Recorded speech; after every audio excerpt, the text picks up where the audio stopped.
Hello, this is Des Walsh with the Linking Business Professionals Leadership,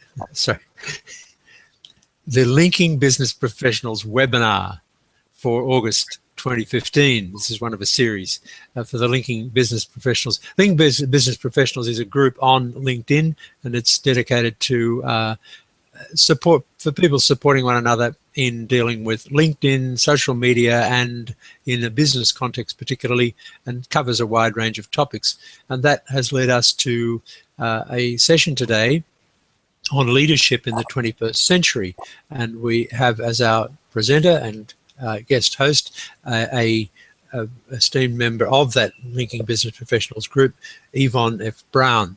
Yvonne Brown is a woman of great accomplishment. She's a teacher, public speaker, and communicator. She's taught team building, leadership, communication, and management in the USA, UK, and Canada.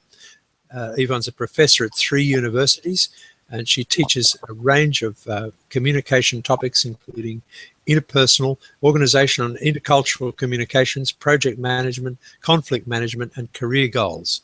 So, Yvonne, welcome, and I'm going to hand it over to you to talk about leadership. And there is a group chat. If we have people on the call now, they can type in their questions or comments as we go, and I'll kind of round those up, and we can come back to those. So, Yvonne, the chair is yours.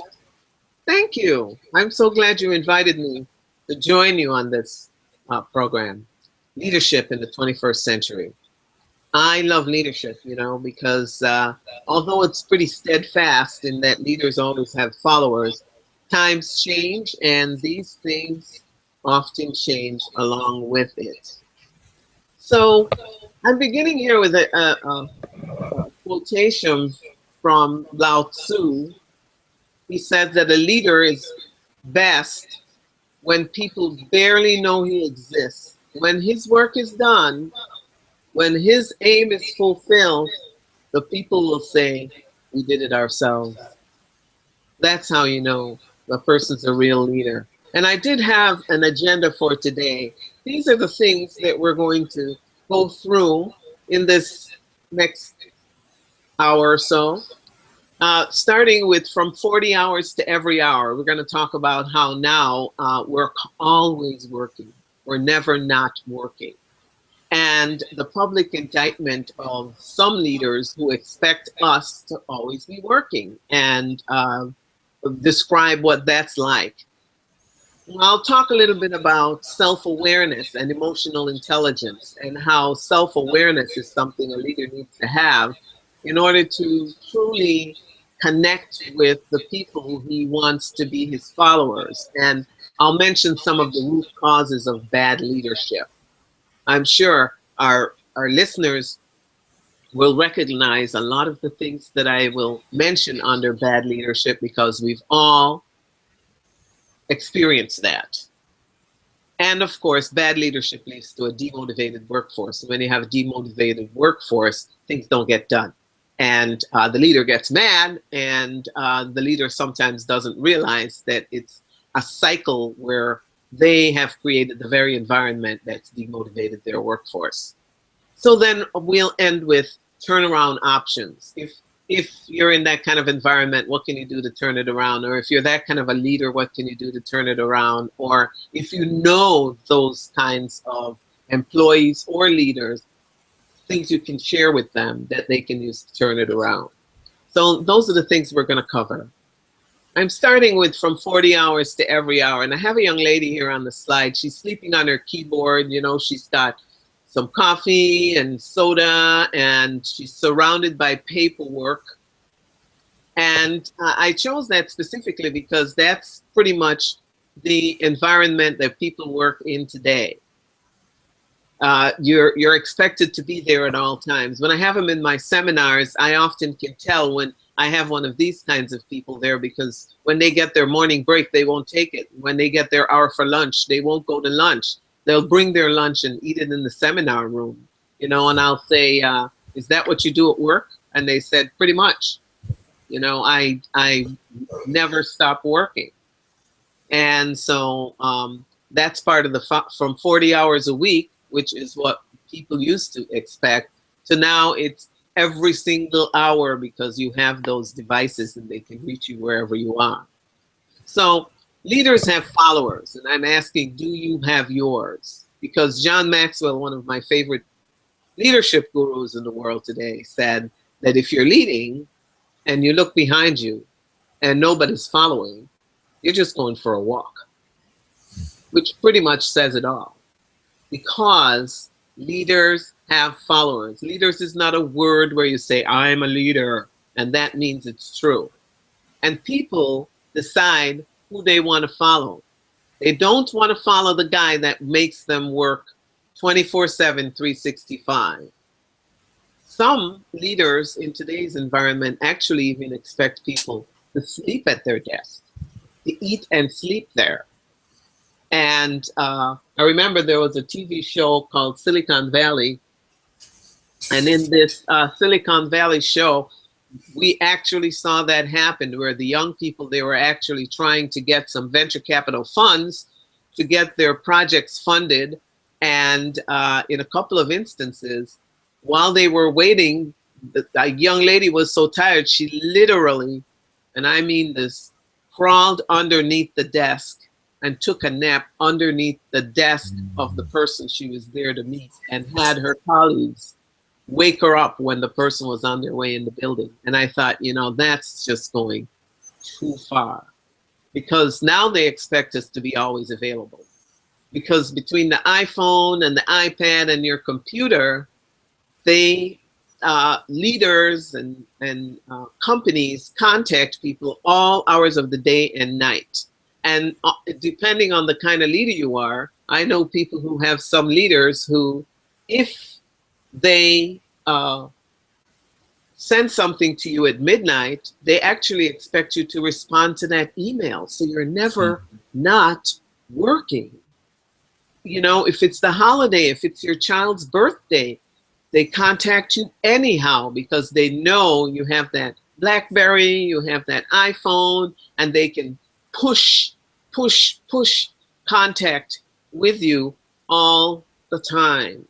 So you're on every hour. And by the way, the newest thing is you don't get paid for the work you do offline and over the 40 hours. It's just expected. So that has led to the public indictment of some of the leaders out there, meaning people are complaining. They're going, you're killing me softly with more work and less appreciation, because these new leaders today, they want to do more with less, and they want it yesterday, and they want it quality, and they want it instantaneously. They too have the instant gratification mindset. And often they just grab it and go, and don't appreciate the extra effort that people put in, and the health hazards that come from that. In fact, I recall an article a couple of years ago where the person actually passed out at work from exhaustion. They were working so hard. And it was in the news, and they, you know, it was like the Matrix, plug and play. They just replaced that worker with another worker.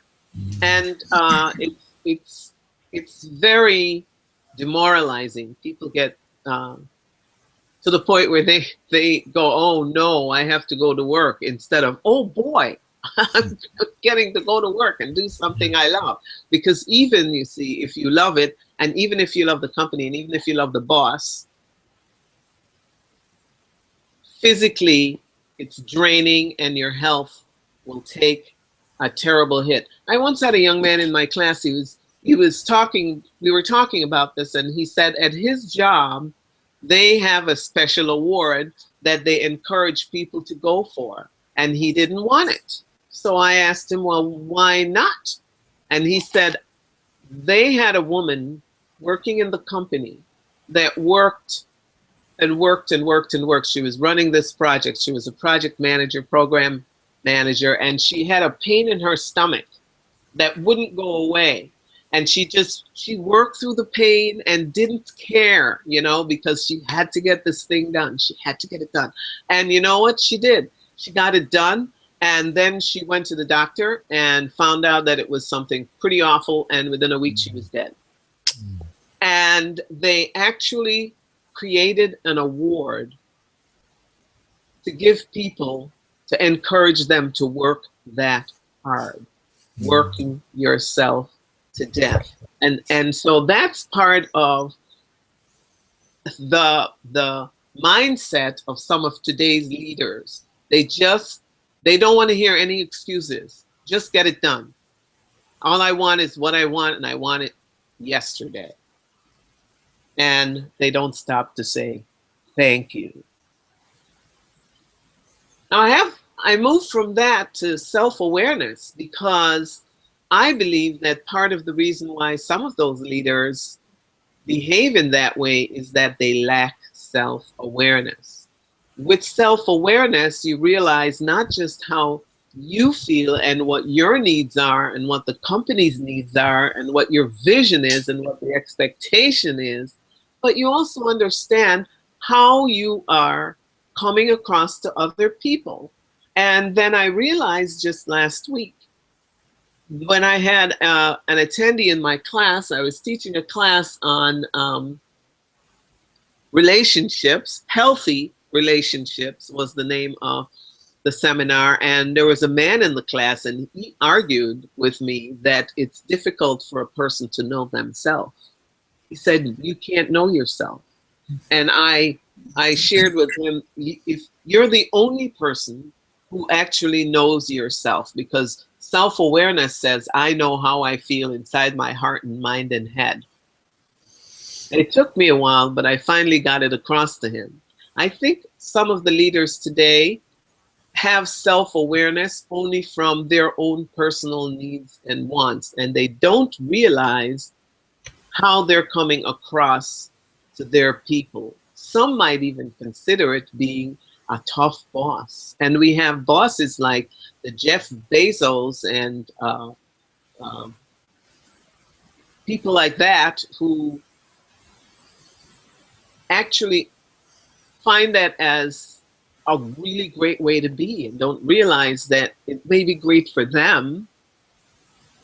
Steve Jobs, he was another one who was like that. It may be great for them and their work style, but not for the people that they intend to lead.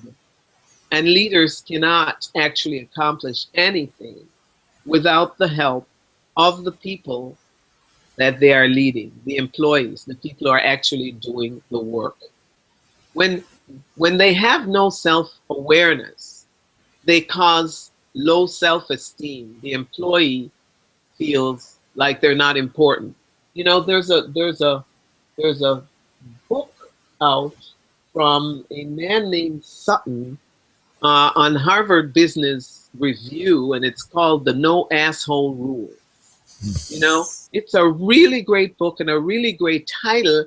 And he actually said that he decided to call it the No Asshole Rule because he didn't think that Harvard Business Review magazine would allow a title like that on their bookshelf. But they said, okay.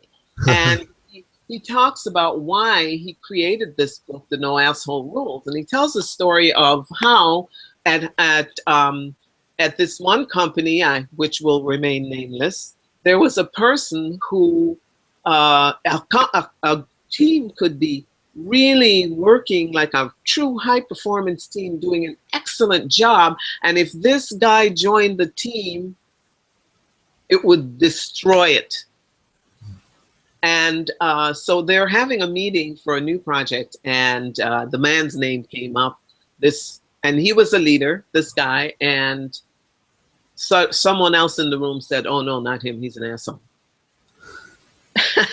And they said, "Well, what do you mean?" And that's when it was explained to them that he pushes people too hard. He really has this attitude. It has no gratitude for how the extra mile people go for him, and demoralizes the team. It falls apart, and then your project fails. So they're like, we don't want to have assholes like him on our team.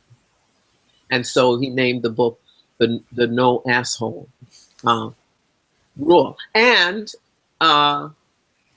in the book, he talks about another leader who he says, I'm going to define assholes for you. And he said an example is a woman who had just won an award. She was doing very, very well. She was at Harvard University, and that kind of a person walked into the room and walked up to her smiling, reached out to shake her hand, and he leaned over and whispered in her ear. And he said, if to the people who were watching, it looked like he was congratulating her, but he was actually leaning over and said, you're not that great. You think you're professional, but you're not. He goes, that's an asshole. You know, so that's what the No Asshole Rule is about. It's about those kinds of leaders that cause poor or low self-esteem. They destroy people's self-confidence. And sometimes they don't even realize the destruction they have left in their wake. And employees fear their wrath. So that's why they will sleep under the desk or do whatever it is that they have to do in order to keep their job. On the opposite side, though, good leaders actually empower their people, and they get out of the way, and they encourage them, and they say, I see a leader in you, and they bring them opportunities to learn and grow, and they say simple little things like, thank you, I appreciate that. Or I saw what you did, and that's highly commendable. I want you to do that exact thing again. It's excellent. Applause, applause. Thank you very much. It's amazing how far something as simple as thank you very much can go. So what's the root cause of bad leadership? I have some of them listed here. The leader is untrustworthy. They don't do what they say they're going to do. They make promises that they don't keep. They turn their back when you need them the most. You just can't trust them. And how do they treat you? They don't trust you. They have very low trust of the people that work for them. They micromanage, they hover. They're selfish, meaning back to where I started, which is they're selfish because all they're interested in is what's in it for them. They never think of how it might be impacting the people who work in the company for them. They don't care. They're uncaring. You know, they'll just say, well, I'll just get somebody else to do it then if you can't do it. They are very demeaning to people. And by being demeaning, I mean things like they take credit for your work. You know, you do a really great job and they take credit for your work. I've had that happen to me. When I was younger in my career, I found place in the files and where the company was wasting a lot of money. And my boss at the time came to me and said, oh, that's really interesting. And she took me in a room and talked to me about it and took all the information that I had. Here I thought that she was getting the information so that we could present it to the company. She went, she presented it as her own idea and got a promotion out of it. And me, I got her to treat me with a contemptuous glance and speak to me in a demeaning manner. I left, of course, and see, that's one of the costs of bad leadership. When you have bad leadership, all the best people will leave the company because they can, because they don't have to put up with your nonsense. And then sometimes the company finds themselves going out of business and they go, why is this happening? And because they have no self-awareness, they don't even realize that they created the bad results for the company themselves. It's okay to be focused on what the corporate vision and mission is. It's okay to be focused on what the corporate 5-year and 3-year and 10-year goals are. But in order to bring those goals to life and in order to make all of that work, you have to get it done through people. And so if the very people you need to get it done through are the people you're treating in these ways, then you're literally harming yourselves and you're kind of cutting your own throat, because when the chips are down and you need those very same people, they will turn their back on you, just like you turned your back on them. So as I said, the net result is a demotivated workforce. And you see the employee flow chart here where it's really simple. It's today's leadership environment. Are you working? Yes. Well, work harder. Are you working? No. Well, work harder. And that's the answer to everything. Just work harder. But there's only 24/7, 365. They're not making any more time. And you may add more and more objectives and more things you want the employee to get done or the organization to achieve, but there's only so much that can get done. So working harder isn't the answer, actually. Working smarter is the answer.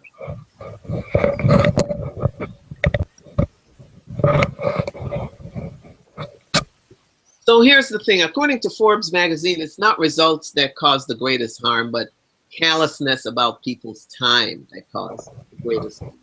People's time, like you may be at your daughter's first birthday party, but I'm going to send you an email and I want you to leave the party and go and answer the email and take care of stuff for me, because I'm the boss. I remember once I had a new boss when I worked at, I almost named a company. I worked at a major bank, and she brought us into a room when she became our manager, and she actually said, Des, believe it or not, she said, that means you do all the work and I get all the credit. Wow.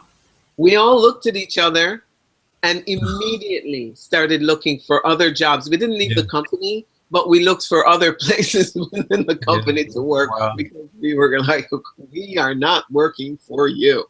But to think it is bad enough, but to be so callous as to actually just say it out loud to a whole room full of people, I mean, that tells you what kind of a leader that person was. A dumb one. Very, very, very dumb. So there are ways to turn this around, right?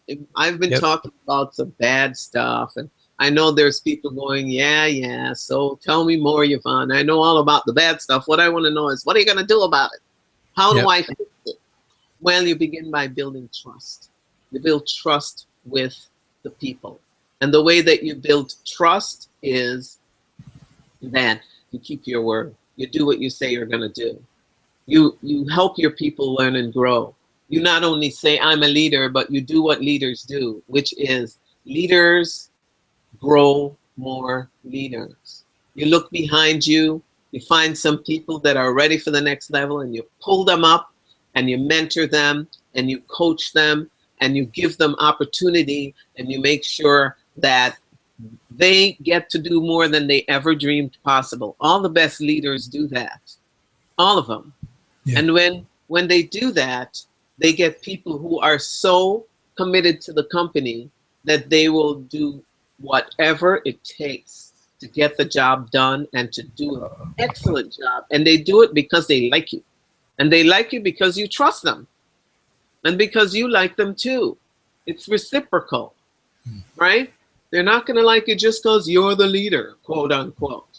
Sure. They like you because of how you treat them and how, what opportunities you have within the organization. Another turnaround option is to know the difference between content and relationship, right? When you're having a conversation with the people who work with you and for you and around you, make sure that you're on the same page, because often you have a conversation and part of it is the content, the what stuff. What are we going to do? How's it going? You know, all those kinds of things. And then another part of it is the relationship. And the relationship part comes across like, you make me feel bad. My feelings are hurt. Why are you doing this? Or it was your part. Why didn't you do your part? Once a relationship, once a content. So part of what a leader needs to do is he needs to be able to separate the conversations that they have with their people, so that they know when they're talking about content, they're talking about content. When they're interacting about relationship, they're interacting about relationship. When you separate the two things, you can have a really nice, clean, good conversation. And then another turnaround option is to have emotional intelligence. Emotional intelligence is one of the key requirements for leaders. And leaders who have IQ, a great IQ, but no emotional intelligence skills, often fail, because emotional intelligence have 4 domains that help you to really connect with your people. So the 4 domains are, of course, the very first one is self-awareness. And self-awareness says, I know how I feel, I know how I'm coming across to other people, I know how I'm interacting with people, and I can do something about that. The second domain is self-management. So now that I know, now that I'm aware of how I feel and what's going on, like maybe I'm not happy with your results, okay? Maybe I'm not happy with the results that the sales team gave. But the approach that I use as I talk to the sales team, the approach that I use makes all the difference in the world, right? Because it says,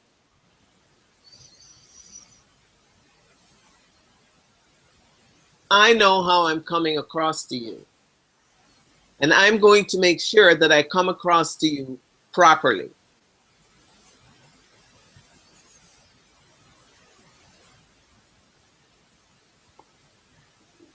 In fact, that same Sutton who wrote the book, The No Asshole Rule, talks about a boss who actually waterboarded one of his staff in front of all the rest of the staff,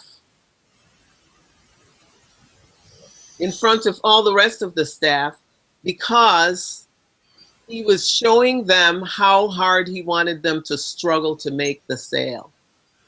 He actually said that. He actually said,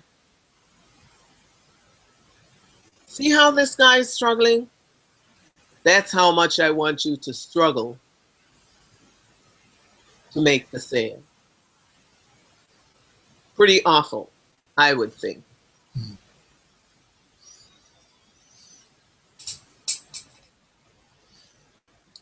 And then we have the third domain is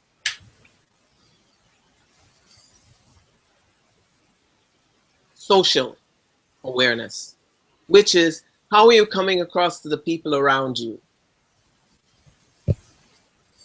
Are you aware of how you come across to the people around you?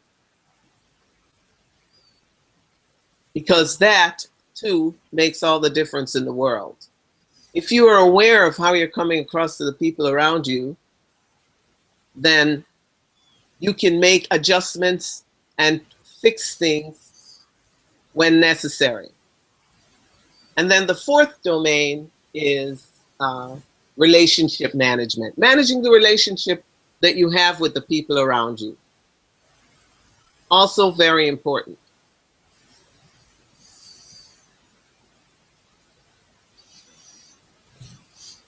So those 4 domains from emotional intelligence, self-awareness, self-management, social awareness, and relationship management, would help to turn things around, because when you have that, you can build strong relationships with the people who work for you.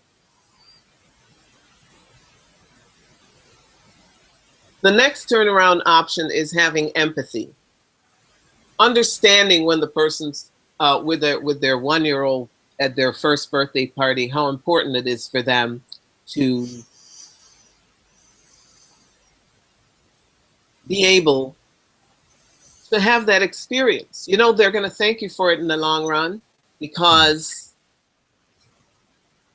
that's what real leaders do. Having empathy actually helps to build trust. And then, of course, the last turnaround option I have there is CHIPS, making deposits to the emotional bank account. Emotional bank account, that's something that was first mentioned to me anyway from the 7 Habits of Highly Effective People. You can't ask people to help you out if you haven't done something to help them out. Emotional bank account is very, very important, because that's what people focus on. And people develop and keep those chips, you know, they keep those chips in the bank of, have you helped them out? Have you had empathy for them? Do you trust them? Do you give them opportunities to learn and grow? And those kinds of things. So chips in the emotional bank account are very important.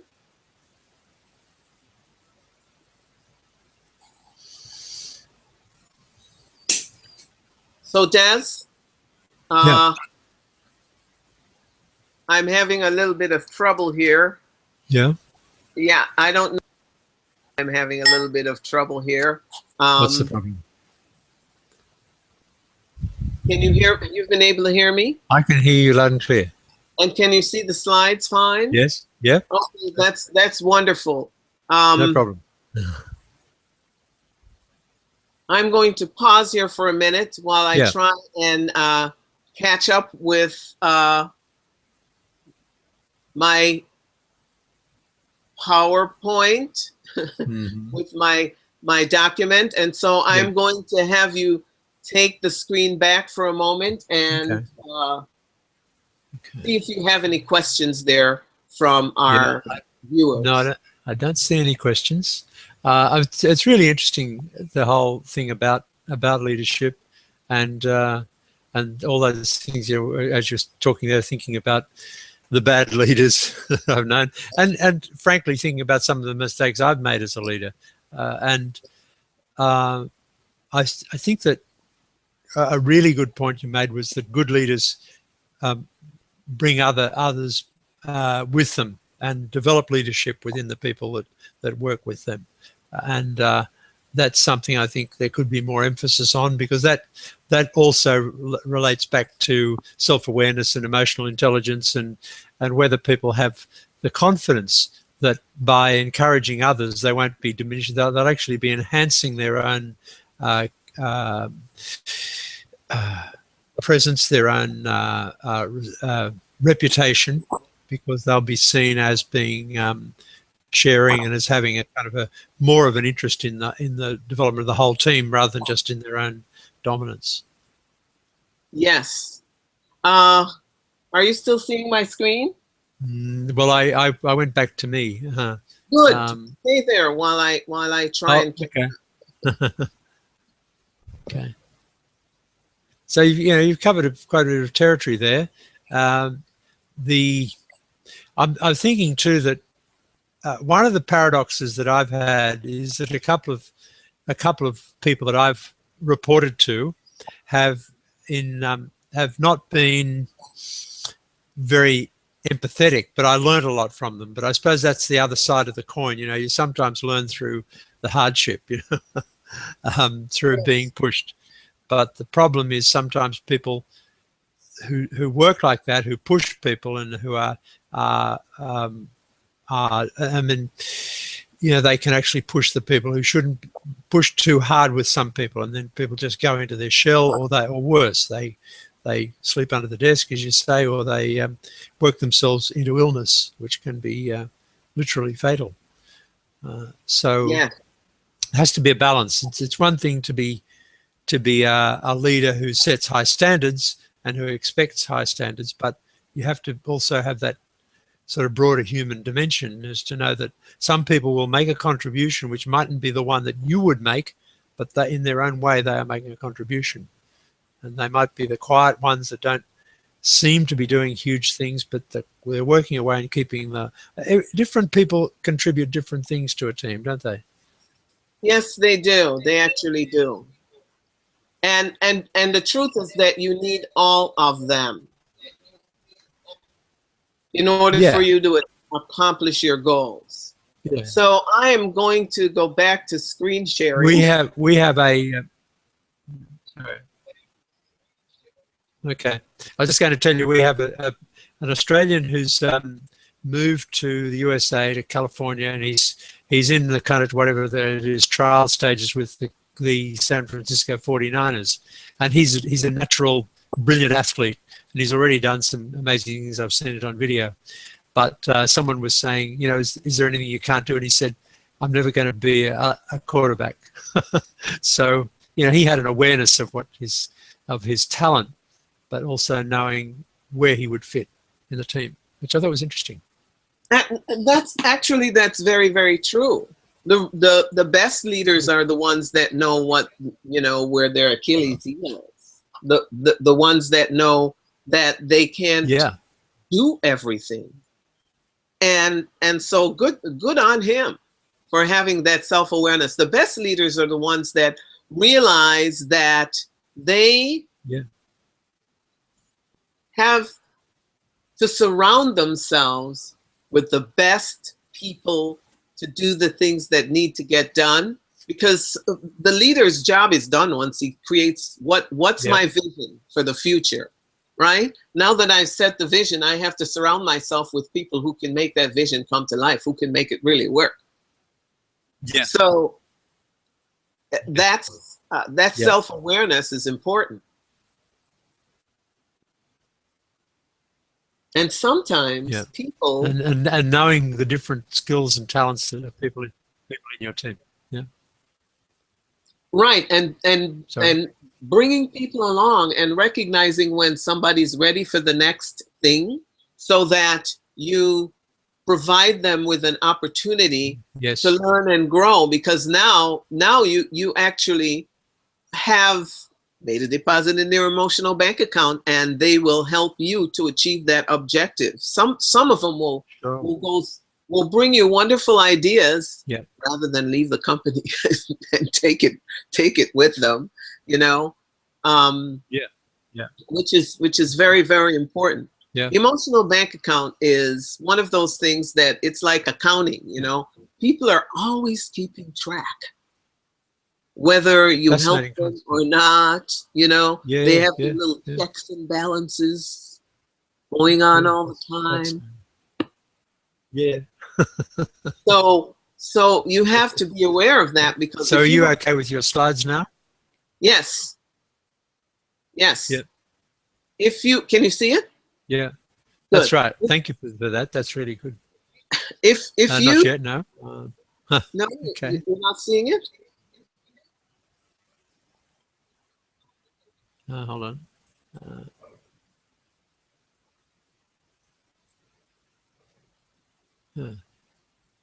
No, I'm not. I'm still seeing me. You're still seeing you. Need to take over. Did you get the screen? It says that I am screen sharing. Oh, no, I'm seeing it. No, it's okay. It's okay. Right? So I'm seeing the slides now. It's fine. Oh, okay. That's wonderful. So we're still on the same slide, you know, deposits to the emotional bank account.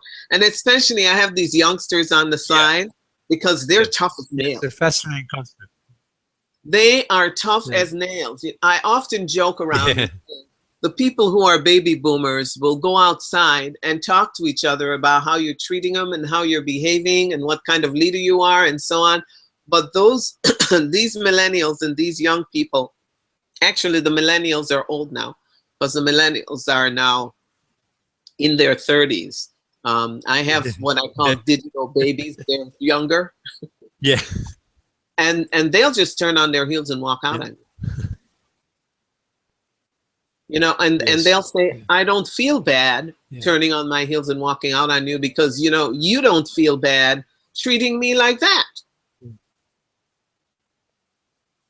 And I actually Yes. kind of admire them Yeah. for that because Mm. they Yeah. say what they just say it out loud, you know, because they're from this group that says, Mm. you get what you give, pal. So as a leader, since this is Yeah. the sustainability part of your organization, right? Because they're the incoming group with the new ideas that are going to help you achieve your objectives. Mm. It is even more important for you to have self-awareness Yeah. around them to see how you're coming across, because sometimes you can lose them just by stuff you say, right? They don't trust people who say things like, Yeah. it's a carrot and a stick. Did you know that, Des? They don't know what that Mm. means. Mm. Mm. I had a program in a manufacturing organization, and the one person turned to the other person. You know, they were colleagues, and the one guy said to the young lady next to him, "Well, you know, it's like a carrot and a stick," and she gave him this blank look, and he said, "What?" And she goes, "What is that?"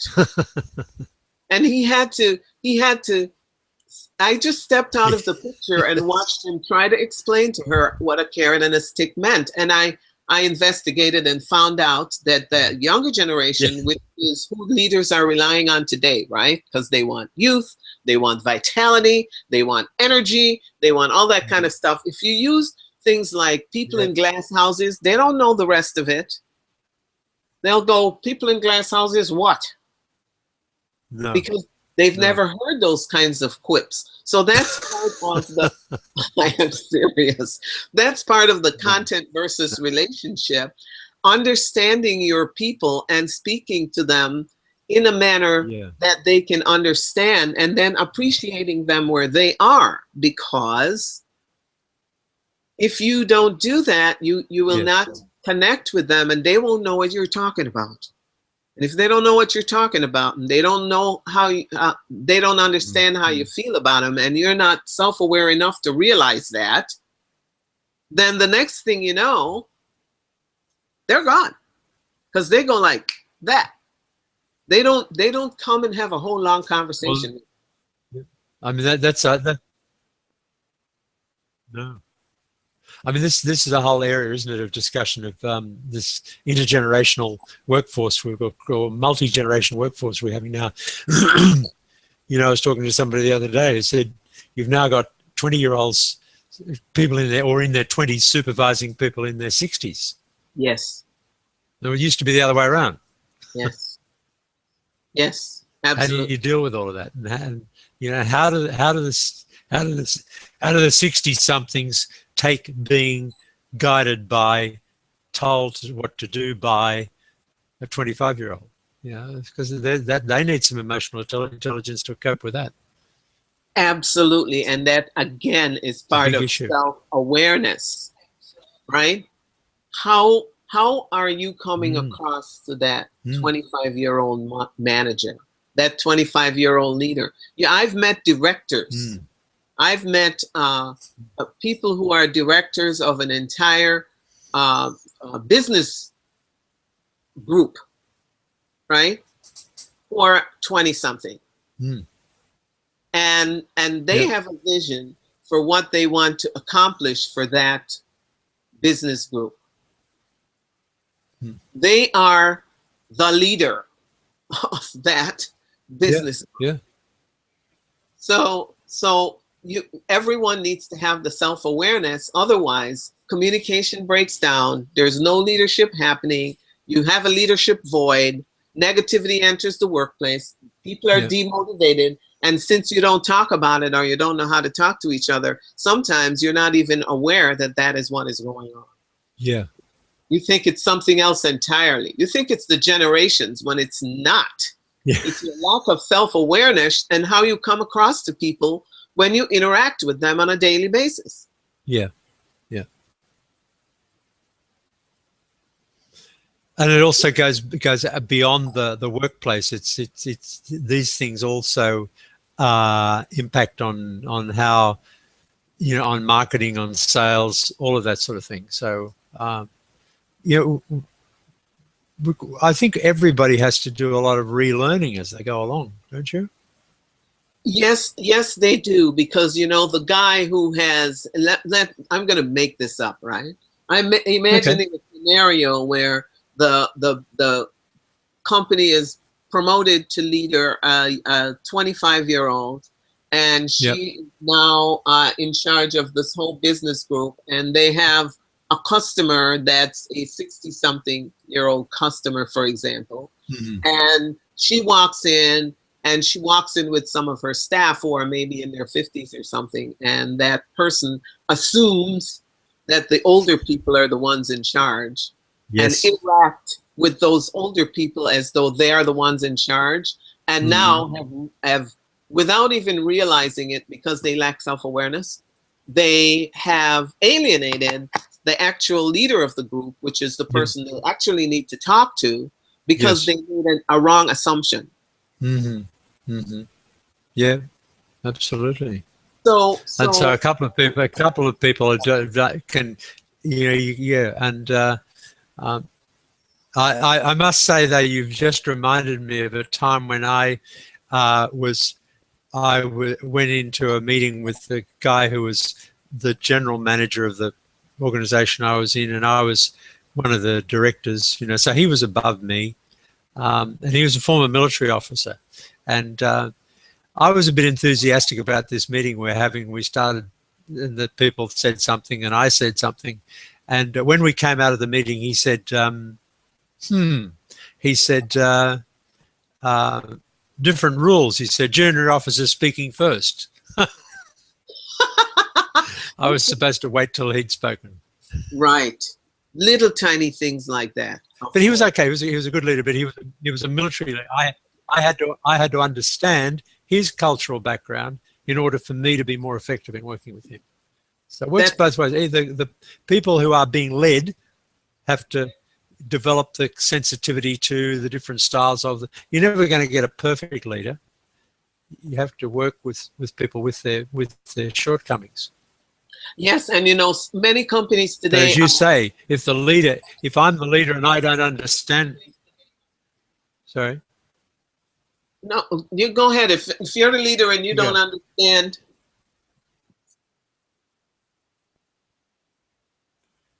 how things work. I was just really going to say that the leader also, if I'm the leader and I don't understand my shortcomings, as you were saying, like I was speaking earlier today with a woman who's a coach, and she said when she sits down with a new client, she says, "What do you suck at?"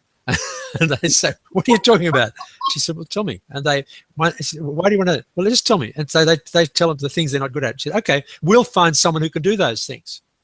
You concentrate on what you're good at." It's strengths-based coaching, but it's an interesting way to start a relationship with a client, isn't it?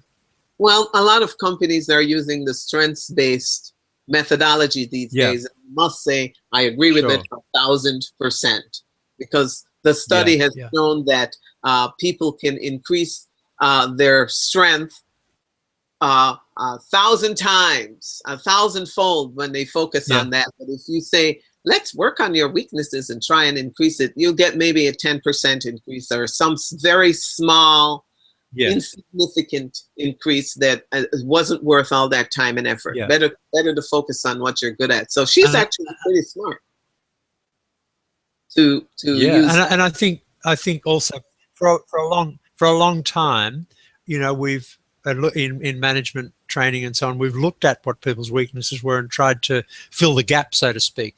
But as you say, that's the improvement or the productivity you get out of that is dramatically less than the productivity you get from focusing on people's strengths. Yes, absolutely. That's something that's been quantified, measured, and there's empirical data to support it. So for the listeners who are those people who go, I don't want to hear your talk, I want statistical information. It is out there when it comes to the strengths-based movement. you definitely, it's been measured and quantified. Absolutely. It's not a cutesy new age idea. No, So, no, it's real. So, yeah, go ahead. so I was going to say that those are some of the things that are happening in the 21st century when it comes to leadership. The ubiquitousness of all of our devices has caused us to be always on, easily accessed. And because of that, some leaders expect people to just be there and available for them at all hours of the day or night. I had a manager once as a consultant who actually would send out emails at 2 and 3 o'clock in the morning. And I would see the timestamp and I would think, you know, you really need to get some rest, because the brain does not work without enough rest. It doesn't work well, which is another reason why it's important for leaders to respect their people and respect their people's time. Because when the person gets some time to, the brain gets some time to refresh itself, neuroscience tells us that it is more efficient of an instrument. It's just a machine, you know, and it can burn out. Yeah, sure. Like any other machine, it needs some downtime. I mean, you take some downtime and give your car a tune-up. You take some downtime and tune up your manufacturing equipment. You clean all the parts and make sure it's back to running smoothly. Human beings need downtime too, you know. And sometimes I wonder if part of it isn't because we're moving into a robotic age, which I had added as my last thing to discuss today, and decided it was such a big subject that I didn't want to get too deeply into it. But I think because a lot of companies are using robots for a lot of stuff today, part of the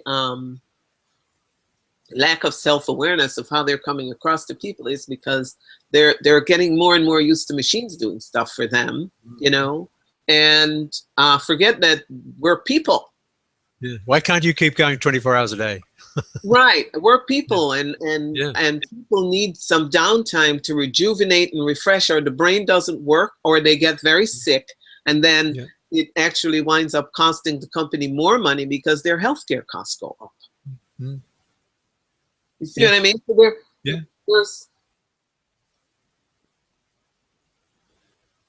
there's value, is what I was going to say, in letting your people have the downtime so they can refresh and come back, and respecting that. Yeah, absolutely. Yeah. So we're getting close to the hour. What can I ask?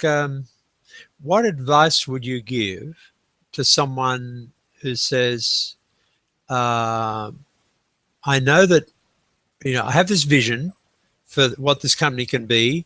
I am passionate about it, but I can't get my team to pick up on that. I can't get them to buy in. You know, they're to some extent kind of dialing it in. They're doing their job, but there isn't the enthusiasm or the excitement about it. And I feel sometimes I'm, you know, like pulling the whole cart on my own rather than having a team that's working with me." What kind of work do you do with people like that?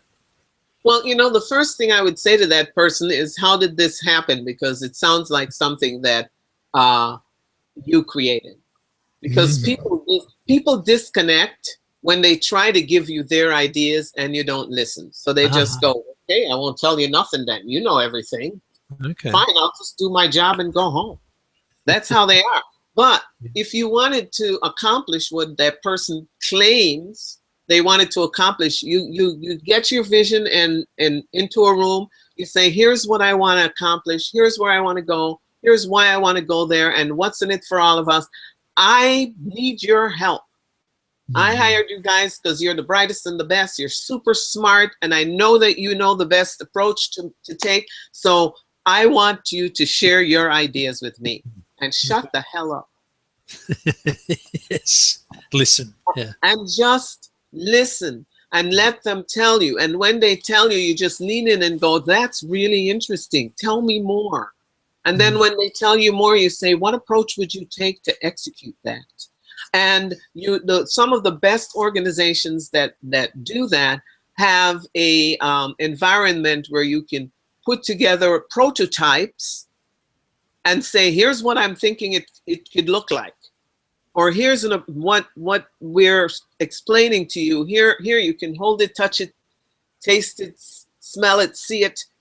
And it's a straw man, boss, leader. So smash up on it as much as you want and then give it back to us, and we'll keep we'll keep working on it and twirling it around and looking at it and holding it up to the light and using your recommendations until it gets to be what you want.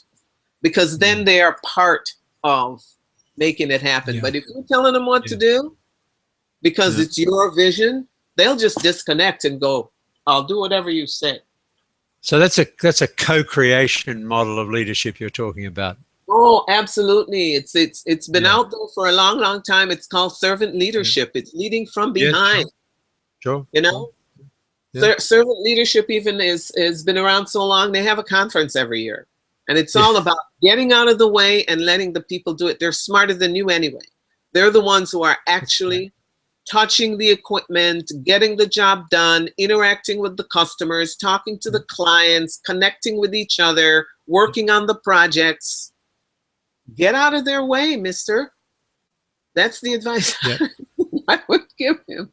That's great. That's great. Yvonne, we're almost at the top of the hour, and it's been terrific having you as now we're restarting this series of webinars, and you're the first one for the Linking Business Professionals Group. And I'll just give a little plug for our group for anybody who's listening to this, who's watching this, who's not part of our group yet. Linking Business Professionals is a group on LinkedIn, and you can find us just by searching on groups, Linking Business Professionals. It's an open group. That doesn't mean we let absolutely everybody in, but provided you've got a bit of a track record in being on LinkedIn and you're willing to be part of a group that is spam free and where we have real conversation, then please come and join us. So Yvonne Brown, thank you for your time and thank you for your patience in sorting out this technology of the Google Hangouts. I know more about it now, and I think you know more about it. Yes, and I just want to get on the record this last quotation I have, that a good leader takes a little more than his share of the blame, and a little less than his share of the credit. And I want to offer a free gift to anyone who's listening. Oh, great. Wonderful. And I was going to say, how do people get in touch with you? And I haven't done that yet, but go ahead with your free gift. You can get in touch with me at jadcommunications.com. JAD, Achievement Destiny, jadcommunications.com/leadership. I have a free gift there for you. Just go to that link and it'll walk you through what to do. And the free gift is about leadership, our subject matter of the day. That's great. I would like thank to you so much for inviting me, Des. This has been an experience and a gas. It's always wonderful to work with you and be part of your network. Likewise. Likewise, Yvonne. I feel privileged to be working with you. Thank you very much. Okay.